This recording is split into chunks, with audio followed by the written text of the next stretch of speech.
Anak-anak, hari ini kita akan mempelajari tentang konsep bilangan bulat negatif untuk menyatakan situasi sehari-hari. Baiklah, kita bahas bahwa berdasarkan hasil konvensi atau kesepakatan, bilangan negatif itu ada tanda minusnya atau negatifnya di sebelah kiri. Tetapi untuk bilangan positif tidak usah ditulis plus di depannya. Jadi cukup ditulis bilangannya saja. Coba kita lihat contohnya. Yang min ini, min 1, min 2 atau negatif 1, negatif 2, ini ada tanda minus di depannya. Sedangkan untuk yang positif tidak usah, tinggal 1, 2, 3, dan seterusnya. Nah, itu cara penulisan dari bilangan negatif.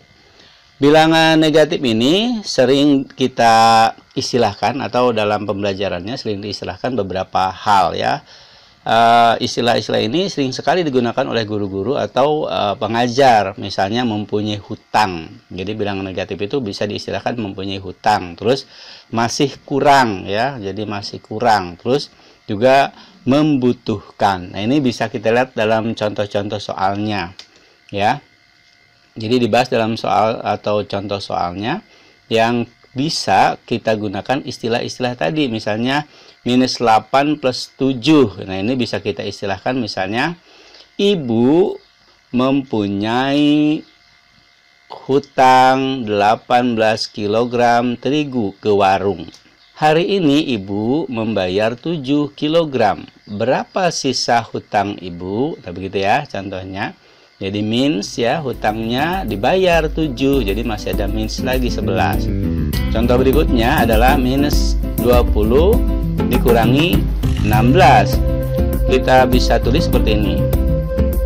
Di perusahaan ayah masih butuh 20 orang karyawan perempuan dan 16 orang karyawan laki-laki. Berapa orang kebutuhan karyawan di perusahaan ayah? Nah, ini bisa minus dikurangi sama dengan minus 20 dikurangi minus 16, jadi minus 36. Nah, yang ini juga bisa kita istilahkan minus 25 ditambah 36. Misalnya kita istilahkan, Tono membutuhkan 25 judul buku cerita untuk diberikan ke perpustakaan sekolah. Kemarin ayahnya memberikan 36 judul buku cerita. Berapa judul buku cerita milik Tono sekarang? Nah, 25 ya butuhnya, tapi diberikan oleh ayahnya 36, jadi masih ada sisa 11. Seperti itu ya konsep-konsepnya. Kemudian kita lihat contoh soal berikut. Minus 11 ditambah 8. Nah, kita bisa hitung dengan garis bilangan. Minus 11 ya. Sekarang plus atau ditambah itu harus gerakannya ke kanan. 8 langkah. 1 2 3 4. Ini harus sampai 8 langkah. 5. Karena penjumlahan gerakannya harus ke kanan. 6 7 8 ya. Jadi hasilnya adalah minus 3. Ini bisa kita lihat dari garis bilangan. Jadi menghitung bilangan bulat negatif dengan menggunakan garis bilangan.